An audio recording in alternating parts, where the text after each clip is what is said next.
तो नमस्कार, कैसे हैं आप सभी। एक बार फिर से आप सभी लोगों का स्वागत है आपके अपने favourite YouTube channel Lakshya academy पर। Dear students, class 12th biology का जो हम लोग चैप्टर पढ़ रहे हैं, आज इस चैप्टर का एक नया लेक्चर है और आज के इस टॉपिक में हम लोग पढ़ेंगे आनुवांशिक पदार्थ की खोज।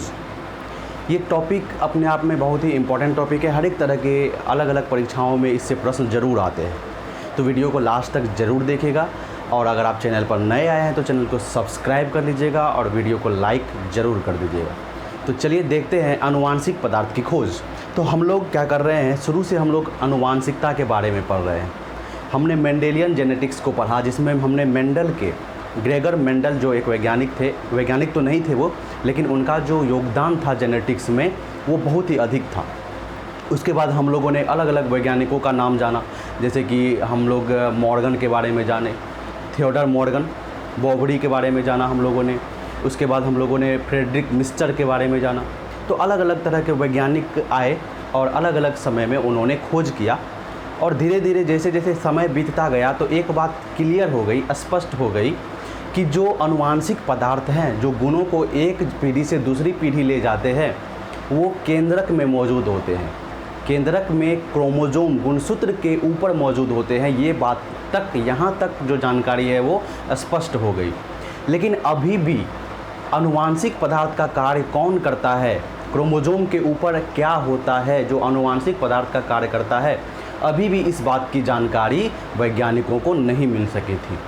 तो यहीं से शुरू होता है आनुवांशिक पदार्थ की खोज, जिसमें अलग अलग वैज्ञानिक आए और उन्होंने स्पष्ट रूप से प्रयास किया इस चीज़ को खोजने के लिए कि आनुवांशिक पदार्थ कौन है।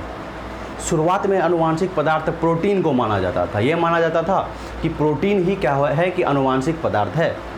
लेकिन बाद में अंत में जब एक्सपेरिमेंट हुए अलग अलग वैज्ञानिकों के द्वारा, तो ये स्पष्ट हो गया कि आनुवांशिक पदार्थ डीएनए है अधिकतर जीवों में, न कि प्रोटीन है। तो चलिए हम लोग देखते हैं आनुवांशिक पदार्थ की खोज। हम लोग शुरू से देखेंगे जो जो एक्सपेरिमेंट हुए हैं वैज्ञानिकों के द्वारा, और किस तरह से जो है समय के साथ जो है वो एक्सपेरिमेंट और उसका जो रिजल्ट है वो और ज़्यादा अच्छा हुआ है। मतलब कि बहुत जो है क्लियर रूप से, स्पष्ट रूप से हमें पता चलता है कि आनुवांशिक पदार्थ क्या है, कौन है। ठीक है, तो देखिए आनुवांशिक पदार्थ की खोज के बारे में हम लोग पढ़ेंगे। तो सबसे पहला जो एक्सपेरिमेंट आता है वो एक्सपेरिमेंट आता है जिसको हम लोग बोलते हैं रूपांतरीय सिद्धांत। सबसे पहला तो नोट कर लीजिएगा इसको, मैं यहाँ पर लिख रहा हूँ और ज़रा ध्यान से देखिएगा। रूपांतरीय सिद्धांत।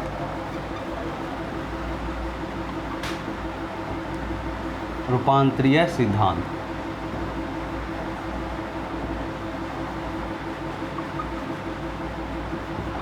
क्या लिखा मैंने? रूपांतरीय सिद्धांत। ठीक है, ये एक मिनट, ये इस तरह से रूपांतरीय सिद्धांत, जिसको हम लोग बोलते हैं ट्रांसफॉर्मिंग प्रिंसिपल। क्या बोलते हैं? Transforming principle. Transforming principle. तो रूपांतरीय सिद्धांत यानी ट्रांसफॉर्मिंग प्रिंसिपल, ये एक एक्सपेरिमेंट था, एक प्रयोग था, जिससे ये बताने की कोशिश की गई कि आनुवांशिक पदार्थ की का प्रकृति क्या होता है, मतलब रासायनिक रूप से आनुवांशिक पदार्थ क्या होता है, इसके बारे में बताने का प्रयास किया गया। लेकिन हालांकि इस एक्सपेरिमेंट से संपूर्ण जानकारी नहीं मिल पाई, लेकिन शुरुआत तो यहीं से हुई, तो हम लोग इसको पढ़ते हैं। तो रूपांतरीय सिद्धांत किसके द्वारा दिया गया?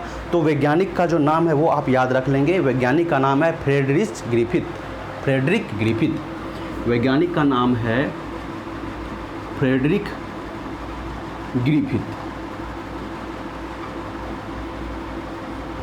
ग्रिफिथ नाम के वैज्ञानिक ने इस एक्सपेरिमेंट को किया, रूपांतरीय सिद्धांत को। और वो साल कौन सा था? वो साल था 1928 में। तो 1928 ईस्वी में फ्रेडरिक ग्रिफिथ नाम के वैज्ञानिक ने रूपांतरीय सिद्धांत के नाम से एक प्रयोग किया। ठीक है, तो किस पर प्रयोग किया? जो प्रश्न पूछे जाते हैं वो मैं आपको बता रहा हूँ कि प्रयोग किस पर किया गया। प्रयोग किया गया स्ट्रेप्टोकोकस निमोनी। देखिएगा, नाम मैं लिख रहा हूँ, इसको ध्यान से आप लोग देखना कि स्ट्रेप्टोकोकस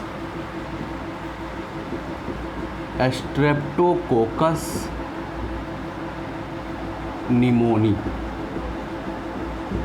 स्ट्रेप्टोकोकस निमोनी, या इसी को कभी कभी हम लोग जो है साधारण भाषा में क्या बोल देते हैं, न्यूमोकोकस बोल देते हैं, ठीक है ना, क्या बोलते हैं, न्यूमोकोकस इसको बोल देते हैं। तो इस चीज़ को ध्यान में रखिएगा आप लोग, इसी को हम लोग न्यूमोकोकस भी कभी कभी बोला जाता है, दोनों एक ही चीज़ है। तो स्ट्रेप्टोकोकस निमोनी ये क्या चीज़ है, तो ये बैक्टीरिया है, ये जीवाणु है, एक प्रकार की जीवाणु है जो एक बीमारी कॉज करता है, जिससे एक बीमारी होती है, उस बीमारी का नाम क्या है, निमोनिया। उस बीमारी का क्या नाम है, निमोनिया नाम है, निमोनिया, ठीक है। अब देखिए यहाँ पर स्ट्रेप्टोकोकस निमोनी जो है, जो जीवाणु है, इसके 2 वैरायटी लिए गए, इसके 2 वैरायटी लिया गया। एक वैरायटी कौन सा लिया गया, इस एक वैरायटी था वो जिसको हम S3 कहते थे, और दूसरा वैरायटी था वो जिसको हम R2 कहते थे। अब समझिएगा S3 और R2 में क्या अंतर है। ये दोनों ही जीवाणु के 2 अलग अलग किस्म हैं, वैरायटी हैं। S का मतलब होता है स्मूथ, स्मूथ मतलब चिकना, और R का मतलब है रफ, R का मतलब है रफ। देखिए S3 का मतलब है कि ये वैसे जीवाणु थे, ठीक है ना, ये वैसे जीवाणु थे जिसके चारों ओर बहुत शर्करा आवरण पाया जाता था। क्या पाया जाता था, बहुत शर्करा श्लेष्मा युक्त आवरण, है ना।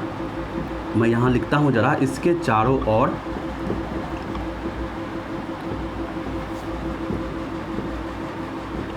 बहुत शर्करा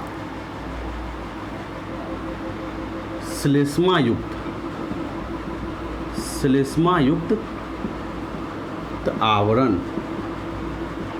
आवरण पाया जाता था।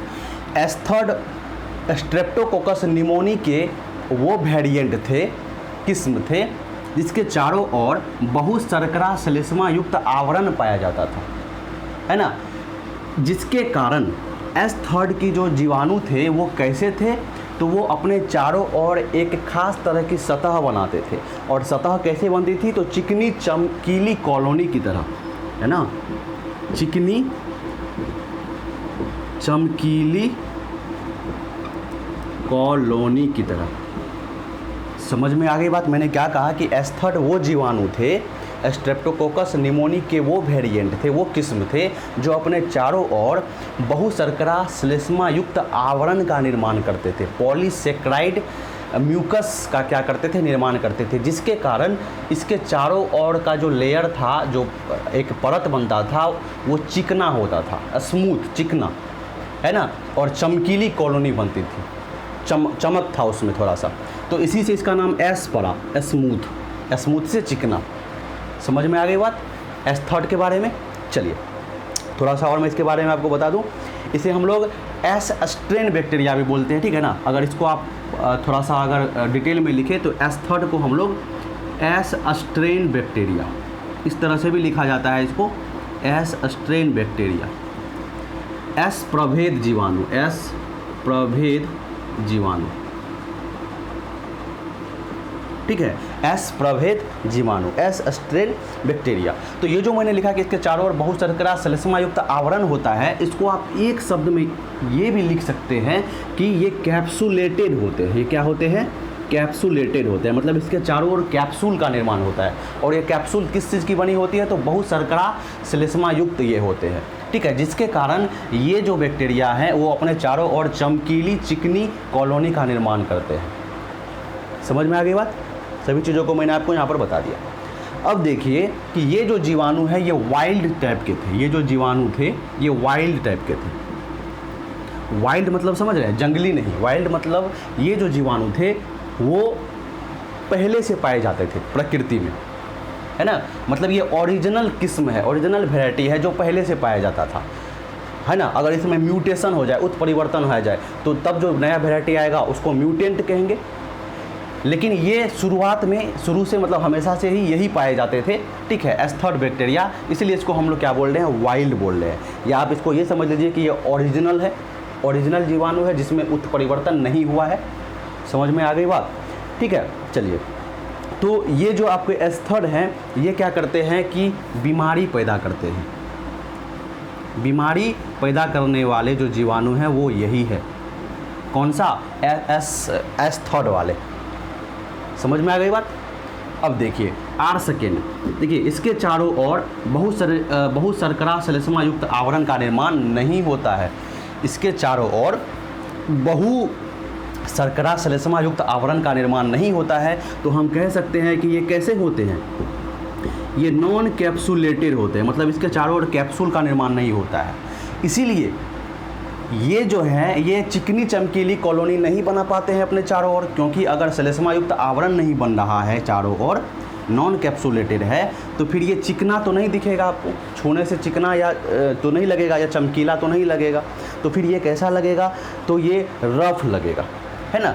सक्ष कॉलोनी, अपने चारों ओर जो है ये सक्ष कॉलोनी का निर्माण करेंगे। सक्ष कॉलोनी का मतलब समझ रहे हैं? Rough colony. सक्ष कॉलोनी का मतलब रफ कॉलोनी, मतलब इसके चारों ओर श्लेष्मा युक्त आवरण नहीं बन रहा है, ये नॉन कैप्सुलेटेड है, इसीलिए ये ना तो चमकीली होंगे ना तो चिकनी परत बनाएंगे अपने चारों ओर। तो ये कैसे होंगे? तब ये रफ होंगे, सक्ष कॉलोनी के होंगे। समझ में आ गई बात? दूसरी बात, ये जो है ये म्यूटेंट है, ये किससे आया है? एस थर्ड से आर सेकेंड बाद में बना, उत्परिवर्तन से। तो हम इसको क्या लिख सकते हैं? इसके बारे में एक और चीज़ लिख सकते हैं कि उत्परिवर्तित रूप, उत्परिवर्तित रूप, यानी ये जो है ये उत्परिवर्तित रूप है। और एक और खासियत है कि ये बीमारी पैदा नहीं करते हैं, ये बीमारी पैदा नहीं करते हैं, इससे बीमारी नहीं होता है, पैदा नहीं करते हैं। क्लियर हो गया? स्पष्ट हो गया? दोनों में आपको अंतर समझ में आ गया? एस थर्ड और आर सेकेंड का क्या मतलब है? आर से रफ, रफ और स्मूथ होने का कारण क्या है? अगर क्या होगा कि इसके चारों ओर कैप्सुलेटेड होगा ये, यानी कि बहुत शर्करा श्लेष्मा युक्त आवरण होगा तो ये स्मूथ रहेगा, और यदि वो नहीं रहेगा तो ये क्या रहेगा? रफ रहेगा। ठीक है। उसके बाद ये ओरिजिनल प्रजाति है जो क्या करता है? बीमारी पैदा करता है, ये बीमारी पैदा नहीं करता है। साइंस में बीमारी पैदा करने वाले जीवों को एक नाम दिया जाता है पैथोजेनिक, पैथोजेनिक। तो हम क्या कह सकते हैं? हम कह सकते हैं एस थर्ड जो है वो कैसा है? पैथोजेनिक है, और जो आर सेकेंड है वो कैसा है? नॉन पैथोजेनिक है, नॉन पैथोजेनिक है, मतलब इससे बीमारी क्या होता है? पैदा नहीं होता है। तो ये जो उत्परिवर्तन हुआ, म्यूटेशन हुआ, तो ये अच्छा हुआ। समझ रहे हैं? मैंने आपको बताया था, उत्परिवर्तन चैप्टर पढ़ाया था टॉपिक, उसमें मैंने बताया था कि उत्परिवर्तन जो है, म्यूटेशन, वो हमेशा ख़राब नहीं होता है, कभी कभी अच्छा भी हो सकता है। तो देखिए ये बीमारी पैदा करता था, उत्परिवर्तन के बाद जो आर सेकेंड बन रहा है वो बीमारी पैदा नहीं कर रहा है, तो अच्छी बात है। ठीक है। तो वाइल्ड का मतलब समझ गए, बीमारी कौन पैदा करता है, क्यों करता है, वो चिकनी परत क्यों बनाता है। ठीक है। ये सारे चीज़ों को आप बिल्कुल स्पष्ट रूप से अब समझ गए होंगे। ठीक है। चलिए, तो अब हम देखते हैं प्रयोग के चरण। तो इस दोनों को आपको ध्यान में रखना है, एस थर्ड और आर सेकेंड, ये दोनों अलग अलग स्ट्रेन हैं। एस स्ट्रेन बैक्टीरिया और आर स्ट्रेन बैक्टीरिया, एस प्रभेद जीवाणु और दूसरे को बोलेंगे आर प्रभेद जीवाणु। चलिए, इस पॉइंट को आप बिल्कुल माइंड में सेट कर लीजिए, क्योंकि ये आपको बहुत हेल्प करने वाला है। अभी जो हम लोग अलग अलग इस प्रयोग के चरण जो देखने वाले हैं स्टेप, उसमें आपको हेल्प करेगा। तो जल्दी से आप इसे नोट कर लीजिए या स्क्रीनशॉट ले लीजिए, फिर हम लोग आगे चलते हैं। अब चलिए हम लोग देखते हैं कि प्रयोग के कितने चरण थे, किस किस तरह से ये काम फ्रेडरिक ने यानी ग्रिफिथ ने 1928 ईस्वी में ये काम को किया था। देखिए सबसे पहले इन्होंने क्या किया कि आर स्ट्रेन वाला जीवाणु लिया। ठीक है। जो कैसे थे? सजीव थे, या हम कह सकते हैं जीवित थे, जीवित को लिया। ठीक है, इसको हटाइए। आर स्ट्रेन वाले जीवाणु को लिया जो कि जीवित थे, और इसको क्या किया गया? इस आर जीवाणु को, जीवित जीवाणु को क्या किया गया? तो चूहे में प्रवेश कराया गया। क्या किया गया? चूहे में प्रवेश कराया गया, है ना। ये एक्सपेरिमेंट किस पर किया गया? किसको लेकर किया गया? तो वो तो किया गया स्ट्रेप्टोकोकस निमोनी को लेकर, लेकिन किस पर ये प्रयोग किया गया? तो चूहे पर प्रयोग किया गया। इस बात को याद रखिएगा। अधिकतर एक्सपेरिमेंट के लिए चूहा का प्रयोग किया जाता है, क्योंकि चूहा का जो प्रजनन का दर होता है वो बहुत अधिक होता है, और उसकी संख्या में बहुत अधिक होती है चूहे की, इसलिए चूहे का प्रयोग बहुत अधिक किया जाता है किसी भी तरह के एक्सपेरिमेंट के लिए। चलिए, तो आर जीवित है, उसको चूहे में प्रवेश कराया गया। तो बताइए चूहा को क्या होगा? चूहा को बीमारी होगा? 8 सेकेंड के द्वारा बीमारी होता था? 8 सेकेंड के द्वारा बीमारी नहीं होता था। तो चूहे में प्रवेश कराया गया तो चूहे को बीमारी नहीं होगा, निमोनिया नहीं होगा, और जब चूहे को बीमारी नहीं होगा तो चूहा मरेगा? नहीं मरेगा, है ना। तो हम क्या बोलेंगे कि चूहा जो है कैसा रह गया? चूहा जीवित रह जाता है। इस केस में क्या हुआ कि चूहा जीवित रह जाता है ना। देखिए इस तरह से थोड़ा सा मैं आपको चूहा बनाकर दिखाता हूँ। देखिए चूहा है ना, बड़ा मस्त है, एकदम खुश है। ये देखिए चूहा एकदम खुश है कि मैं अभी नहीं मरा हूँ, एकदम जीवित हूँ, तो बहुत मस्त है एकदम ये। चलिए दूसरे केस में देखिए। अब देखिए 8 सेकेंड को डाला गया, चूहा जीवित रह गया। अब देखिए S3 को डाला गया। क्या किया गया?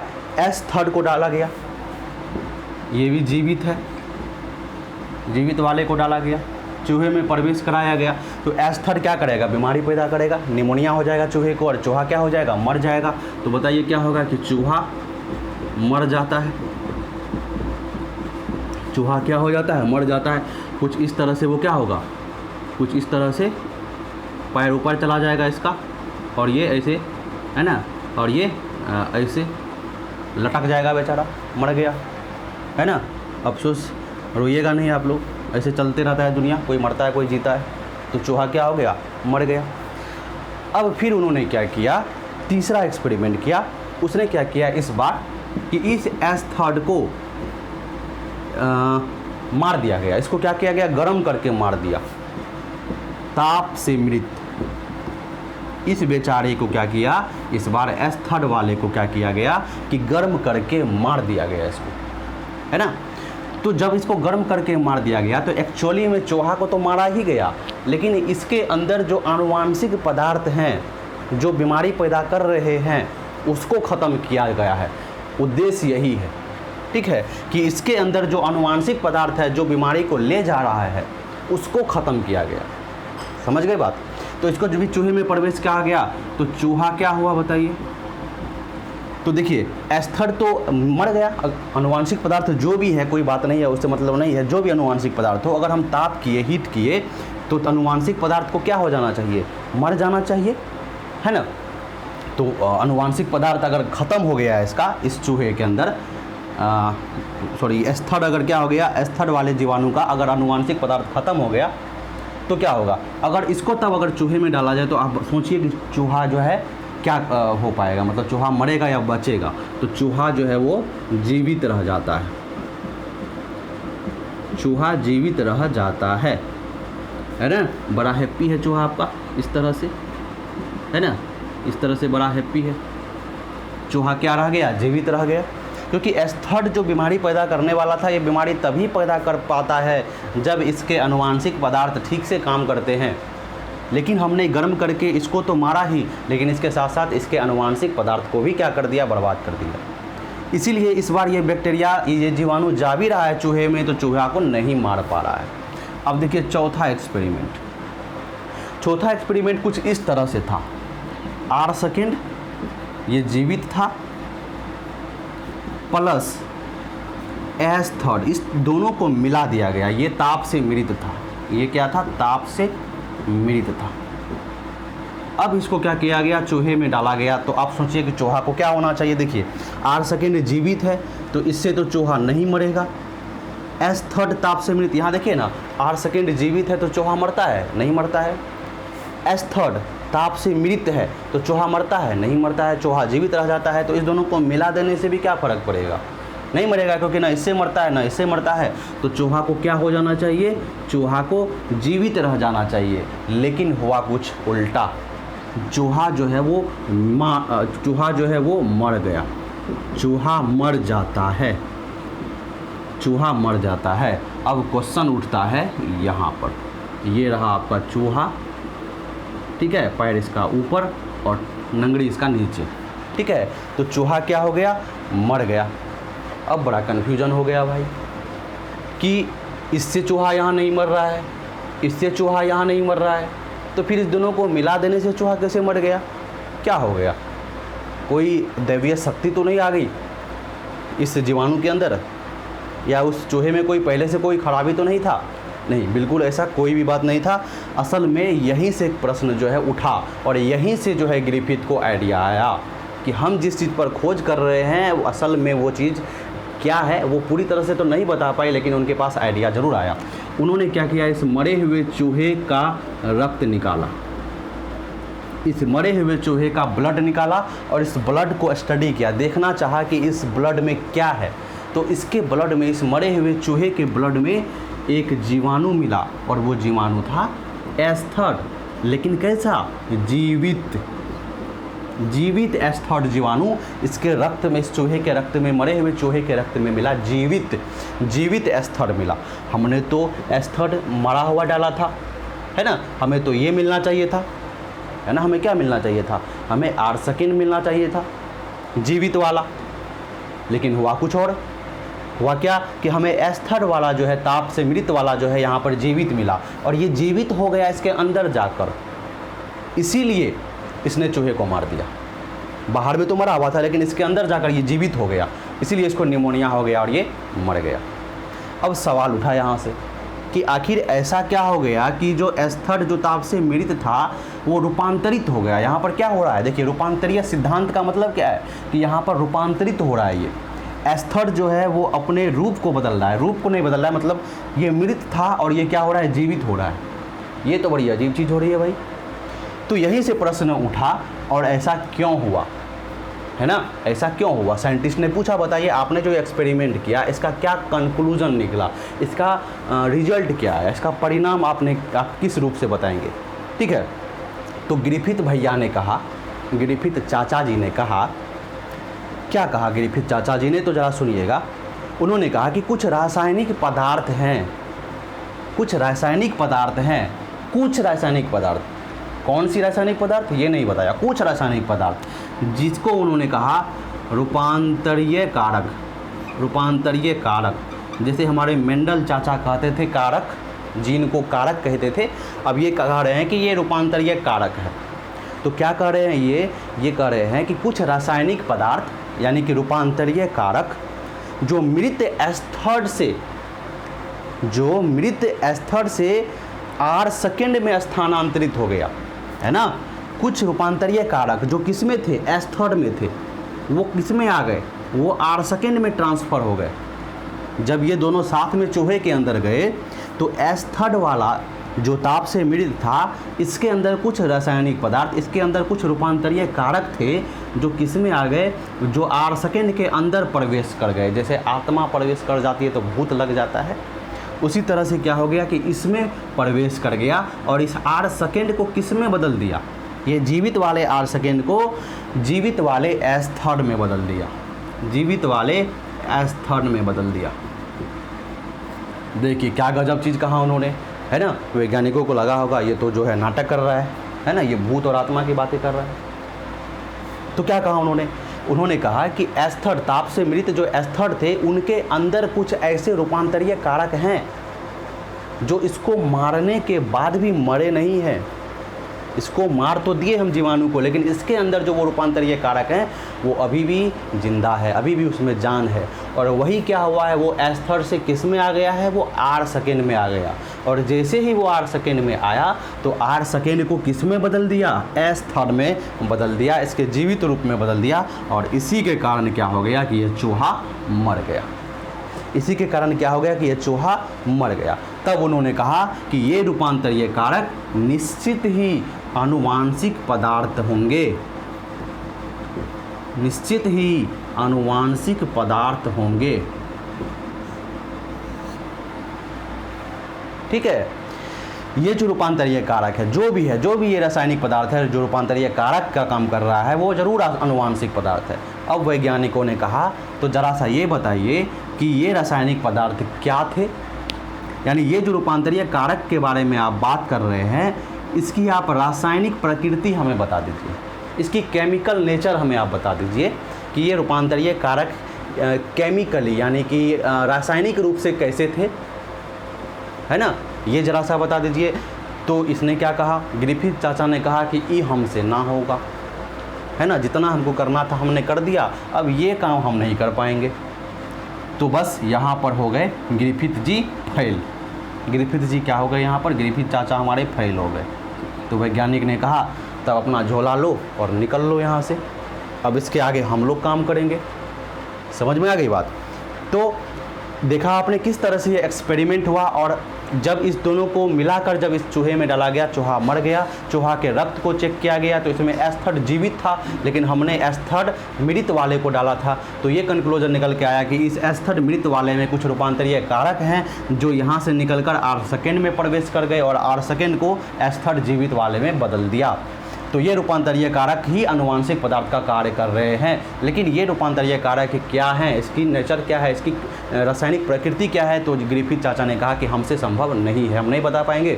तो उसके बाद दूसरे वैज्ञानिक ने यहाँ से प्रयास को क्या कर दिया, शुरू कर दिया। समझ में आ गई बात। तो चलिए आप इसे जल्दी से नोट कर लीजिए, उसके बाद हम चलते हैं आगे। 3 वैज्ञानिक का नाम लिखा गया है, Oswald Avery, Colin MacLeod, Maclyn McCarty. 1933 और 34 ईस्वी की बात है। ग्रिफिथ चाचा ने अपना काम किया, जहाँ तक उनसे संभव हो पाया तो उन्होंने क्या किया कि अपना काम किया 1928 ईस्वी में। लेकिन वो उस मतलब रासायनिक प्रकृति नहीं बता पाए उस आनुवांशिक पदार्थ की, उस रूपांतरीय कारक के बारे में नहीं बता पाए।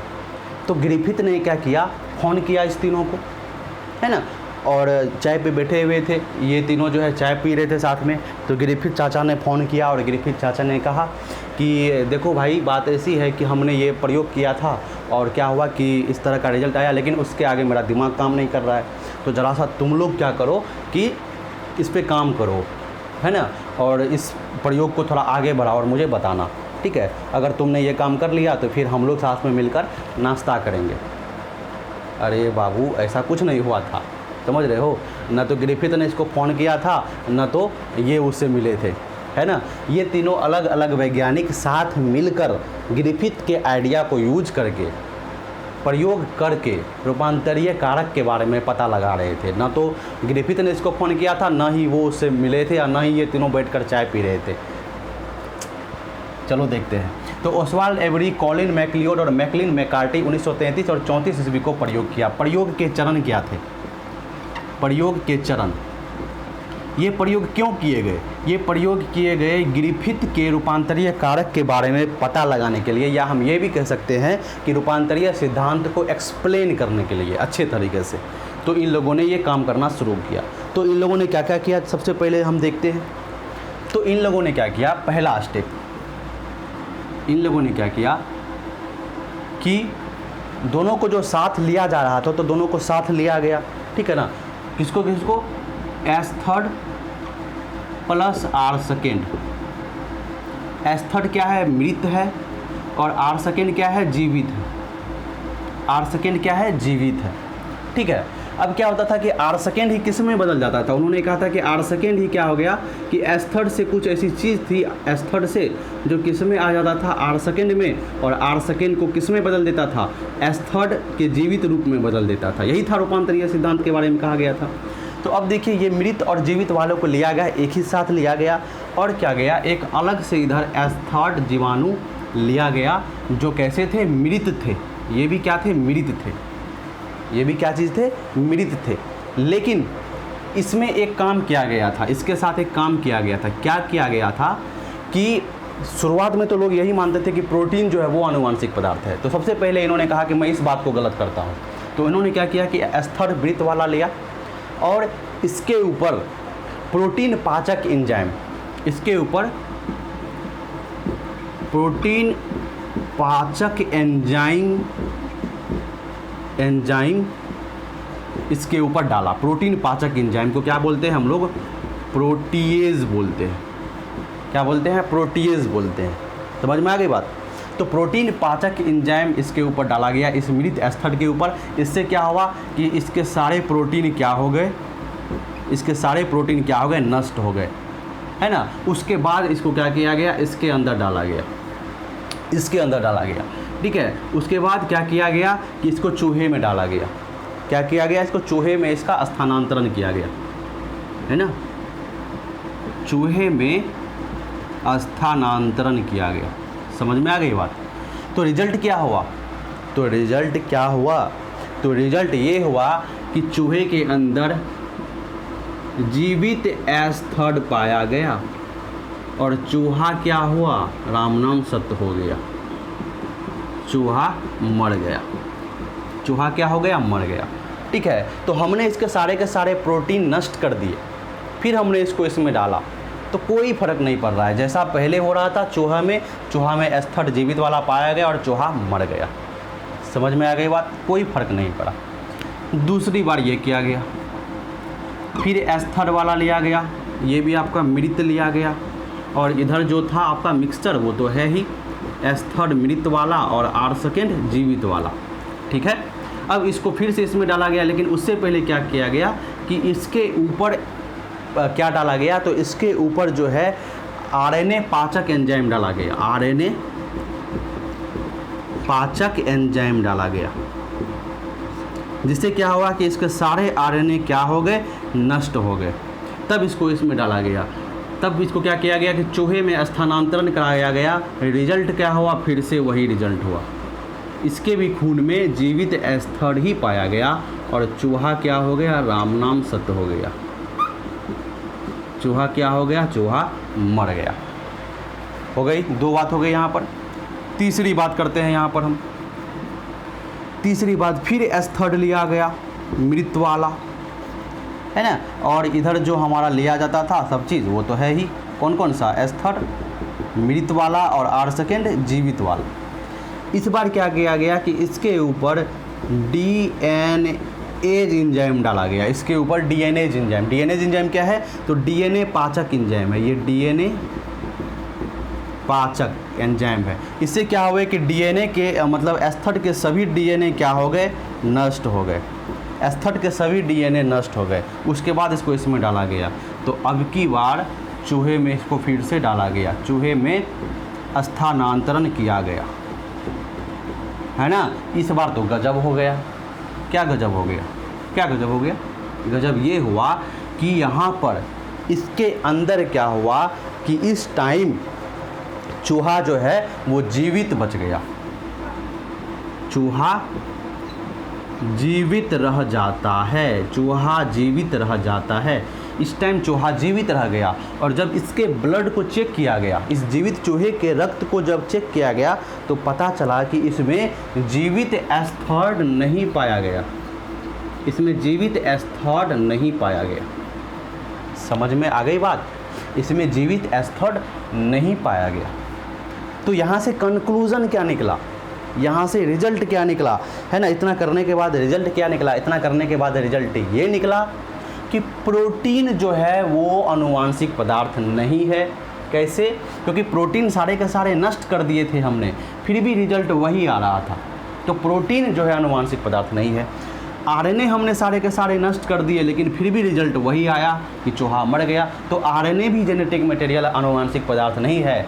और जब हमने इसके डीएनए को ही बंद कर दिया, बंद नहीं किया, ख़त्म कर दिया, तबाह कर दिया, इसके डीएनए को मार दिया, तब क्या हुआ कि तब चूहा जो है वो जीवित रह गया।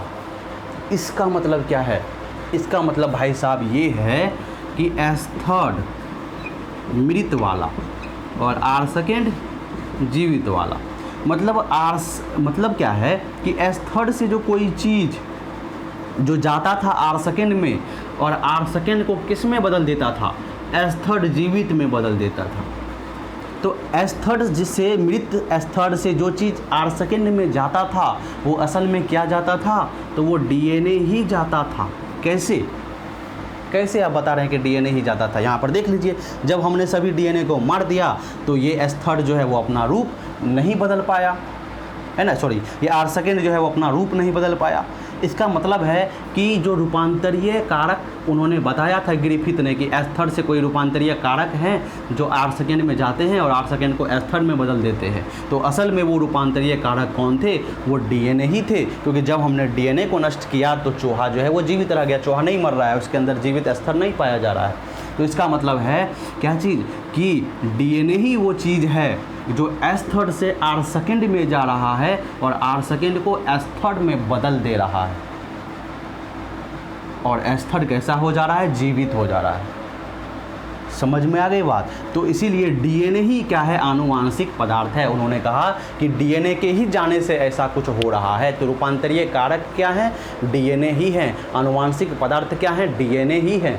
आनुवांशिक पदार्थ ना प्रोटीन है ना आरएनए है। तो इस एक्सपेरिमेंट से 3 चीज़ क्लियर हुई कि आरएनए और प्रोटीन आनुवांशिक पदार्थ नहीं है, लेकिन डीएनए आनुवांशिक पदार्थ है। लेकिन हम लोग साथ ही साथ ये भी जानते हैं कि आरएनए भी क्या होता है कि कहीं कहीं आनुवांशिक पदार्थ का काम करता है कुछ वायरस में, है ना। तो वो चीज़ फिर बाद में पता चला जब वायरस पर एक्सपेरिमेंट किया गया। ये तो अभी जीवाणु पर एक्सपेरिमेंट चल रहा था, ये सभी विषाणु पर जब हुआ तो वो भी चीज़ पता चल गई। तो समझ में आ गया आपको, बताइए क्लियर हो गया। तो यहाँ से स्पष्ट रूप से इन तीनों ही वैज्ञानिक का धन्यवाद देना चाहिए ग्रिफिथ चाचा जी को कि उन्होंने क्या किया कि इस जो ग्रिफिथ के काम जो अधूरा रह गए थे उसको पूरा किया और बताया कि डीएनए ही जो है वो आनुवांशिक पदार्थ है। अगर इतना काम ग्रिफिथ चाचा ने कर लिया होता, थोड़ा सा और दिमाग लगा दिया होता, तो इन तीनों को यहाँ नहीं आना पड़ता। ठीक है बच्चों, तो चलो आज का जो बहुत इंपॉर्टेंट टॉपिक था वो हमने क्या कर लिया, कंप्लीट कर लिया, जिससे ये हमें पता चल गया कि डीएनए ही आनुवांशिक पदार्थ है। अब इसके आगे एक और एक्सपेरिमेंट है जिससे और स्पष्ट रूप से क्लियर हो जाता है कि हाँ डीएनए ही आनुवांशिक पदार्थ है, और स्पष्ट रूप से पता चल जाता है। तो वो एक्सपेरिमेंट हम लोग अगले क्लास में, नेक्स्ट क्लास में पढ़ेंगे। तब तक के लिए गुड बाय। अगर आपको ये वीडियो पसंद आया होगा तो वीडियो को लाइक, चैनल को सब्सक्राइब जरूर कर लीजिएगा और दोस्तों को शेयर जरूर कर लीजिएगा। ठीक है, अगले वीडियो में, नेक्स्ट क्लास में, नेक्स्ट नए वीडियो के साथ मिलते हैं एक नए समय में। चलिए तब तक के लिए गुड बाय, खुश रहिए, मस्त रहिए, ज़बरदस्त रहिए।